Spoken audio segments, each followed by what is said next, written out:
We are with Vote Squamish Election 2011. Welcome to part 2 of a two-part conversation with Mayor Greg Gardner. Thank you for that. I think also I'd just like to comment on the fact that for many people in this community, and I've heard it now and again, why I pressed you on did we win, is I think a lot of people are a little surprised, frankly, Greg, that you're not running again for mayor. I think a lot of people just assumed that you were at the top of the polls when you got in. You got in with quite a large majority. You've had significant support. You've accomplished a lot. Things have moved along. I mean, I'm sure there's things that you would consider a disappointment, and I'll ask you that in a moment. But it's a surprise, basically, I think, for everybody that you're not running again. Why did you run in the first place? Why are you not running again? What happened?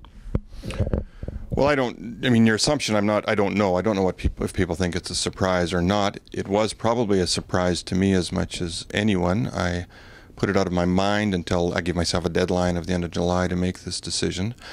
And I do think that in some ways it might be good if I'd run for another term. I certainly grew as an individual and as a mayor over these past 3 years, and the 3 years prior when I sat on council. You do learn a lot and you do establish a lot of relationships, so there's a strong argument for continuity, at least beyond one term. So in that sense, there's an argument that I maybe should have let my name stand another year. For me, well, for anyone, let me start by saying that becoming an elected official is a large sacrifice, and everyone in this community should be respectful of anyone who puts their name forward, let alone is elected.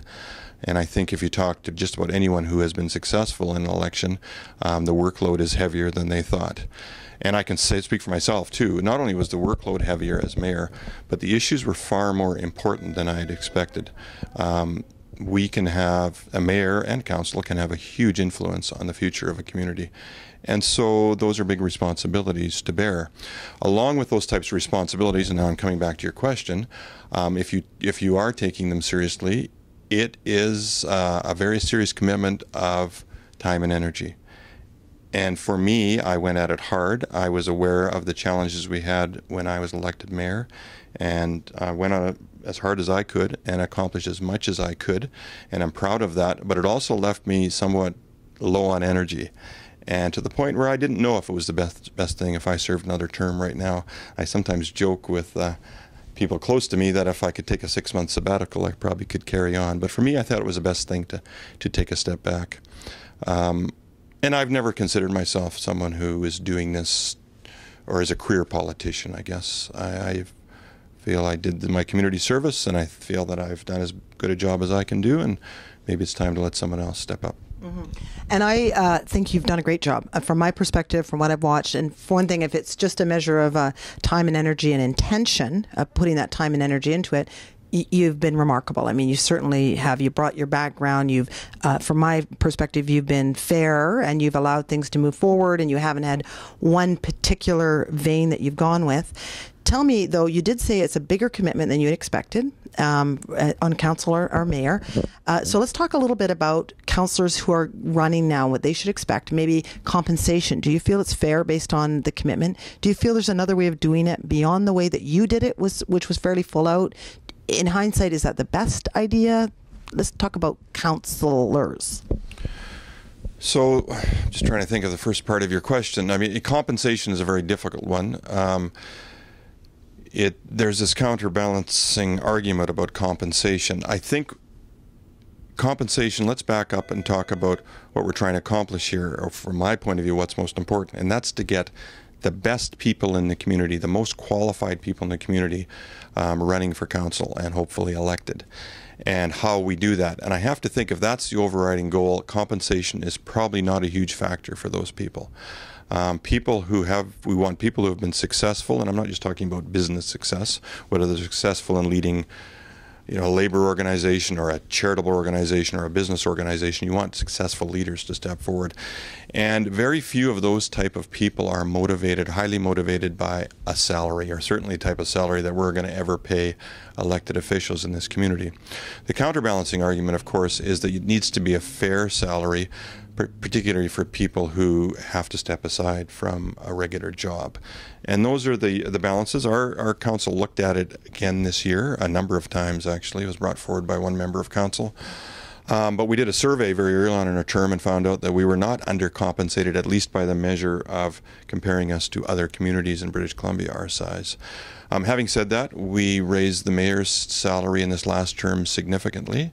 I made $43,000 in 2011. It's going to $48,000 in 2012, and councillors will be compensated at about, I think it's about $21,000 or $22,000 going into next year. So I think that's a fair relationship of the workload between mayor and councillors, but it's a bit of a judgment call as to whether that's a fair compensation or not. So you wanted to make decisions that were good decisions, whether they made people happy or not. Did you do that? Did you make people happy? Do you care? Well, I absolutely think every decision that I made and other members of council made, some other members of council made, were based on what we thought was in the best interest of the community at the time. And the best piece of advice I got from a politician, or about being a politician, was actually from a newspaper reporter. Reports for the Peak. Well, it's George Maxwell, who told me when I was running for mayor to govern like you don't give a damn if you ever get elected again. And what he meant by that was, don't get distracted by the noise. People elected you not because of your position on one issue or the 6 issues you campaigned on. People elect you because they think you're going to make good decisions for the community. People in the street don't have time to read all the material every week and talk to all the interest groups. That's what they're counting on you to do. So that's what you should focus on rather than the background noise or the politics or what's in the headline of the paper that week. And I think eventually, and maybe I'm a bit optimistic here, I've been called a Pollyanna, I think that the public does understand that as time goes on. It sometimes takes time. Often it takes 5 or 10 years to look back at a decision and decide that was a good decision or a bad decision. So it doesn't happen overnight, but it happens. Okay, so let's talk about that 5 or 10 years down the line. What do you think? Okay, let's talk about 5 or 10 years down the line. What are people going to be saying about this particular council, what they accomplished? What are going to be the things that are going to stand out that are going to have been a success from this term? Well, I think most of the decisions, but many of the decisions we made were for the long term. So, everything I've talked about in the way the organization is structured, that will have a legacy, and that'll have a legacy of higher quality service from our employees. The long-term financial plan, I guess, is an easy one because it is a long-term financial plan, but I think 10 years from now, people will look back and say, wow, that was good. Now we have the money in place to replace, whether it's replace our wastewater treatment plant that other communities are struggling to do. And they'll look back at that. The SODC, every issue I've talked on, I'm trying not to repeat myself here. I think, hopefully, if we've made good decisions, the community will look back upon and say, well, frankly, I'll go so far as to say that this term was a pivotal term in setting a new direction for the District of Squamish organization. Again, I could talk about all those issues individually, but I'd like to think that we made all those decisions with the long-term objectives in mind. I think good leaders acknowledge that. And for example, I guess many of us, all of us who run for political office bring biases with us. So we may be cyclists, we may have a background with one committee or the other, we may be really excited about, soccer or some other passion we have. However, when you're elected to council, you're elected to represent the entire community. Whether people are rich or poor or cyclists or soccer players, you have to bring balance with you, and you have to leave some of your biases and your personal beliefs behind. So there's one example of how you need to be responsible to the entire community. So what does it take to be a good councillor? Well, first of all, you have to care about the community. And I think that most, if not all, people who run for council do care about the community, so I don't think this is a problem. But there needs to be, I mean, this is very much a sacrifice for people. It's very much a giving back to the community, so you have to have a passion about where you live to run for municipal politics. I think you have to be prepared to put time in and do the hard work, which not everyone does. I think you have to be prepared to learn and listen and be open-minded. I think, what's the saying? You don't learn anything when your mouth is open. You have to be prepared to listen to all of the interest groups at play. You have to listen to staff and then make a balanced decision. Too many people prejudge decisions before getting all the facts. So you obviously have to bring a very high degree of integrity to the office. There are many times when we're in positions of conflict and you have to step back and say, this doesn't quite feel right. Maybe I do need to step out of this decision. And then there are qualities that make people excellent leaders, whether it's just having the intelligence to wade through very sophisticated decisions or the interpersonal skills to move a decision along with a group and build some consensus. But those are all factors that go into making someone a good leader in any role. Because in my view, you've been a great mayor for us, and you've put in a ton of time, and we appreciate that. So if you can, you have the stage to say what you would like to say back to us. Well, I think the thing that jumps to mind is that probably this whole community had this, or makes the same assumptions and mistaken assumption that I made before I was elected mayor, which is that this is just mayor of a small town and how important can it be.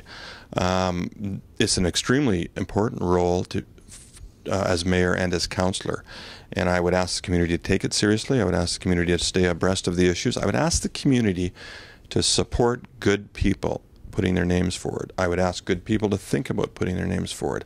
I would ask, when you read something silly in the paper, and whether it's an editorial or a letter to the editor, to think about taking a position on it if you don't agree with it. I would ask you, when you see something positive in the community or in the paper, to also maybe write a letter or take a position on it and support it. And we need to support media sources. I say that because it sounded for a moment there I was talking negatively of them. The media is our conduit for information for most of us in the community. So we need to support quality journalism, quality editors, quality just any media sources that get information out there. This, what we do at the District of Squamish, and not just District of Squamish, provincial and federal level, directly impacts the quality of life that all we have. So just take it seriously. And so what would they do to get engaged, in your view? What should you do? Watch it on TV? Come out and listen? How would you get engaged in a meaningful way? Well, politics, we're focusing on politics, I guess, because you're interviewing me, but that's only one way to give back to the community, and I don't want to dominate that. I mean, you get involved in community organizations, Historical Society, or Climate Action Network, or sports organizations. Become a coach, get involved in the PAC. There are so many ways to give back to this community. Go out and help the many volunteers who are clearing and maintaining our trails. There's lots of ways to get involved. If you're involved in political issues at that level, watching on TV is a start, but don't just watch it on TV. Click onto our website and read the background material, because once you've done that, you actually probably have 80% of the information that members of council have, and you can see why they're making decisions. So that information is available. The same package that we get prior to a council meeting is available to the public, so you can get information that way. And if you're not getting the answers you want, find out, or ask for information. Send an email out. Talk to the people who have the information. There's lots of ways this day and age to get information. Okay, so I want to thank you, Mayor. In my view, you did leave it all on the ice. You were all in, as you are famous for saying. I think you did an amazing job from my perspective for our community. I want to thank you for that, and I want to thank you for taking the time to speak to us here today. Thank you very much. Thank you for joining us here on My Squamish. That was the second part of the interview with Mayor Greg Gardner. We're going to continue to give you election coverage here, uncut, right on My Squamish, Vote Squamish, Election 2011. So join us right here for all the election coverage. Thank you.